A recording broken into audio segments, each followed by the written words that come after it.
নমস্কার। আজকে আমরা প্যারেন্ট ম্যানেজমেন্ট ট্রেনিং বা পিএমটির দ্বিতীয় অংশ নিয়ে কথা বলব। তো আজকে আমরা বিষয়বস্তু যেটা আলোচনা করব সেটা হচ্ছে বাচ্চাদের সাথে কমিউনিকেশন বা কথাবার্তা, আমাদের ভাব ধারণা তাদের সাথে আমরা কিভাবে আদান প্রদান করব, এইটা নিয়েই আজকের আলোচনা। তো আমাদেরকে এই বিষয়ে জানাবেন child psychiatrist doctor Nirmalya Mukherjee. Thank you Gargi. নমস্কার। তো কমিউনিকেশন আমাদের জীবনের একটা খুব গুরুত্বপূর্ণ অঙ্গ। কমিউনিকেশন যেমন খুব জরুরি, সেরকমই এটা একটা স্কিল। ঠিকঠাক কমিউনিকেশনে, অর্থাৎ ঠিকঠাকভাবে যদি আমি আমার প্রয়োজনটা বোঝাতে পারি, তাহলে সুষ্ঠুভাবে কাজটা সম্পন্ন হয়। আর কমিউনিকেশন ঠিকঠাক না হলে ভুল বোঝাবুঝি, ঝগড়াঝাটি, যেটা আমি চাইছি সেটা হলো না, এইসব সৃষ্টি হয়। তো আমরা ভাবি বাচ্চাদের সাথে কমিউনিকেশন কি আর আলাদা ব্যাপার, যেমনভাবে আমি সবার সাথে কথা বলি বাচ্চাকেও সেভাবেই, এই এটা করিস না, ওটা কর, এইভাবে বললেই তো বাচ্চা বুঝে যাবে। তো এইখানে আমাদের বুঝতে হবে যে বাচ্চা আর বড়রা দুজনের মধ্যে কি ব্রেনের ম্যাচুরিটি এক নাকি আলাদা, এইটা সবার আগে আমাদের জানা উচিত।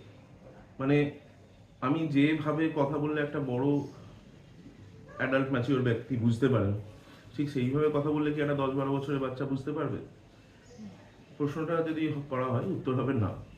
কারণ বাচ্চাদের মানসিক বিকাশ ধীরে ধীরে ঘটতে থাকে এবং যতক্ষণ না মোটামুটি 15-16 বছর বয়স পার হচ্ছে, বাচ্চাদের ম্যাচিউরিটি অতটা আসে না।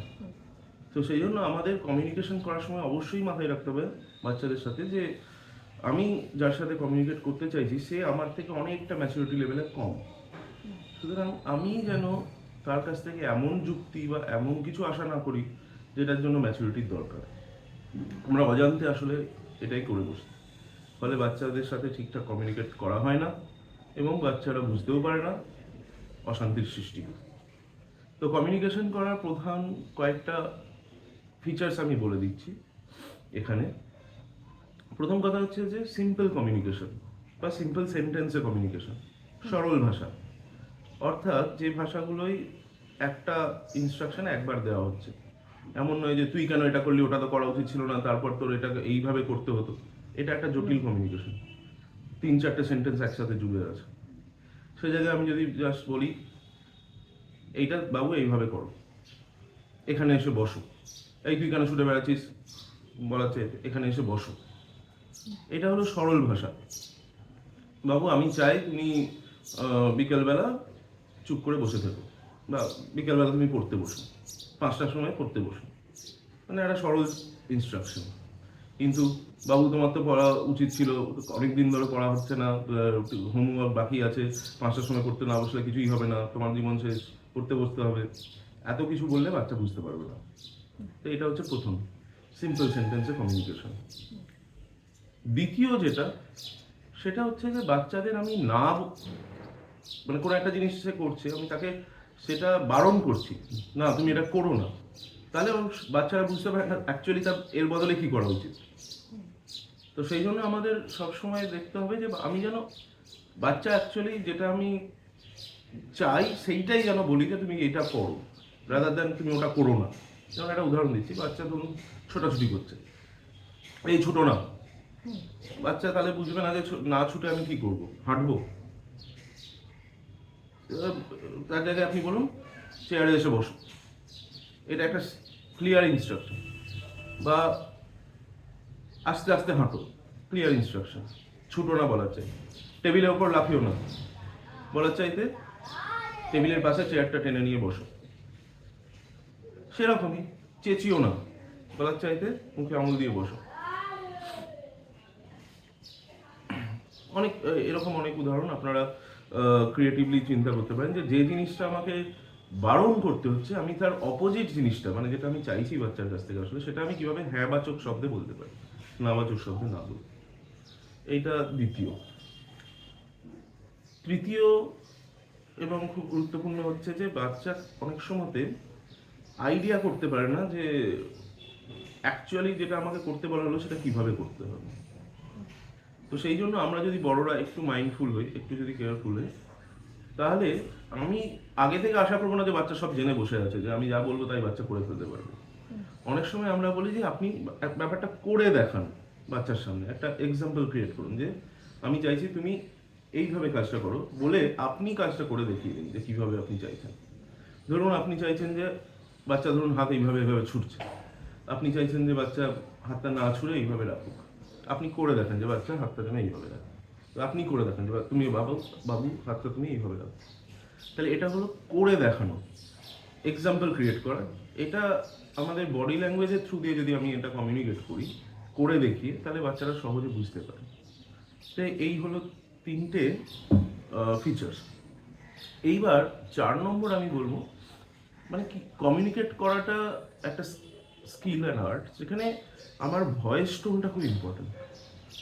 মানে আমি যখন কমিউনিকেট করছি সেটা কতটা ক্লিয়ারলি এবং ফার্মলি আমি বলতে পারছি, সেটার উপর বাচ্চার ওটা মানবে কি মানবে না অনেকটা নির্ভর করে। অনেক সময় আমরা দেখি যে আমরা কমিউনিকেট করার সময় বাচ্চার সাথে হেল্পলেস ফিল করতে শুরু করি, যে বাচ্চা তো মানে না, ফলে আমরা অনেক প্লিজ প্লিজ প্লিজ বাবু করো না, এরকম করতে নেই, সেই না এরকম করলে কি হবে, মা বকবে, লোকেরা কি বলবে, মানে আমরা কান্নাকাটি শুরু করে দিই জানো বাচ্চার সামনে।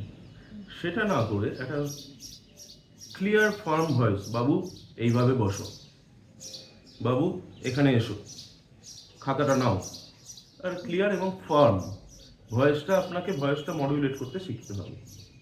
মানে এটা রিকোয়েস্টও নয়, আবার খুব বেশি একদম এও নয় যে একদম আপনি ওকে একদম বজ্রগম্ভীর স্বরে একটা আদেশ দিন, তাও নয়, একটা ফার্ম নর্মাল ভয়েস, খুব ক্লিয়ার। এবং এটার সাথে একটা প্রচ্ছন্নভাবে এটা লুকিয়ে আছে যে আপনি আশা করছেন যে ওটা ও করবে। মানে এমন নয় যে আপনি রিকোয়েস্ট করছেন, করলেও হলো না করলেও হলো, আপনি একদম সোজাসুজি বলেছেন এটা করতে হবে। এটা খুব গুরুত্বপূর্ণ।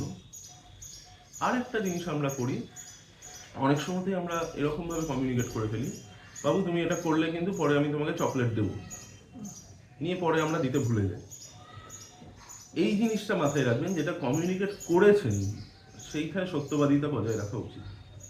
যদি আপনি বলেন যে তুমি এইভাবে যদি হাতটা ছোড়াছুড়ি করো, তাহলে তোমাকে আমি খানিকক্ষণের জন্য ওইখানে বসিয়ে রাখবো, সেটা যেন করা হয়, কমিউনিকেটটা যেন ফাঁকা না হয়। মানে আপনি যেটা বলছেন সেটা যেন আপনি করেন। আপনি যদি বলেন যে এটা করলে তুমি একটা চকলেট পাবে, সেই চকলেটটা যেন এনে দেওয়া হয় তাকে। ফলস কমিউনিকেশন করবেন না। আবার এমনও কমিউনিকেট করবেন না যেটা কোনোদিনই সম্ভব নয়। হ্যাঁ, না তুমি এগুলো করে নাও, তাহলে আমরা ওইখানে যাব 10 দিন পর, হয়তো আপনি 10 দিন পর আপনি বিজি, আপনি মিথ্যে কথা বলে দিলেন। বাচ্চারা কিন্তু এগুলো খুব মাইন্ড করে এবং তারা খুব রেগে যায় এবং আশাহত হয়, দুঃখ পায় যে মা তো আমাকে বলেছিল। ওরা আপনার পরিস্থিতিটা বুঝতে পারবে না, যে আপনি এই কারণে ওকে বলেছিলেন এবং এই কারণে এখন পারলেন না, সেটা ওরা অতটা বুঝতে পারে না। সেই জন্য বাচ্চার সাথে কথা বলার সময় আগে থেকে মাথা ঠান্ডা করে, যে এই জিনিসটা যেটা আমি প্রতিশ্রুতি দিচ্ছি সেটা সম্ভব কি সম্ভব নয় সেটা ভেবে তবেই প্রতিশ্রুতিটা দেবেন। এই হলো কয়েকটা কথা। তাহলে কমিউনিকেশন একটু প্র্যাকটিস করতে হবে, দরকার হলে আবার আমি বলবো নিজেদের ইমোশনটাকে শান্ত রাখতে হবে। কমিউনিকেশনটা রিঅ্যাক্টিভ যাতে না হয়, কমিউনিকেশনটা যেন প্ল্যান্ড হয়েতে ঠান্ডা মাথায় হয়, এটা মাথায় রাখতে হবে। নিজেদের স্বাস্থ্য, নিজেদের মেন্টাল হেলথ খুব গুরুত্বপূর্ণ, শান্ত থাকতে হবে, একটু রিল্যাক্সেশন প্র্যাকটিস করুন, কয়েকদিন নিজেরা প্র্যাকটিস করুন এইভাবে কমিউনিকেট করা নিজেদের মধ্যে, এবং ধীরে ধীরে চেঞ্জটা আসবে। Thank you. তাহলে এইটাতে পিএমটি পার্ট 2 এ কমিউনিকেশনে আমরা 5টা পয়েন্ট শিখলাম। 1 নম্বর হচ্ছে সিম্পল কমিউনিকেশন, মানে সিম্পল সেন্টেন্স যতটা পারি সরলভাবে বলা। 2 নম্বর ক্লিয়ার সেন্টেন্স, একদম গুছিয়ে পরিষ্কারভাবে তাকে বলা আমি কি চাইছি। 3 নম্বর হচ্ছে মডেলিং, অনেক সময় যে কাজটা আমি চাইছি সেটা তাকে করে দেখিয়ে বলা এইভাবে করো। 4 নম্বর হচ্ছে যে কমিউনিকেশন যেভাবে হবে সেই ভয়েসটা মডিউলেট করা, সেটা একদম রিকোয়েস্টও হবে না বা একদম খুব জোরে আদেশও নয়, মাঝামাঝিভাবে, এবং যেখানে প্রচ্ছন্নভাবে বোঝা যায় আমি কি চাইছি এইটা। এবং শেষকালে হচ্ছে যদি কিছু কমিট করেন যে আমি এটা করলে তোমাকে দেবো, সেইটা কিন্তু প্রমিসটা বজায় রাখা। তাহলে আজকের মতো আরেকটা গার্গী বাকি থেকে গেল, হ্যাঁ বাচক শব্দে কথা বলার চেষ্টা করা, বারণ না করে অপোজিট জিনিসটা বলার চেষ্টা করা। ঠিক আছে। গুড মর্নিং, ভালো থাকবেন। হুম।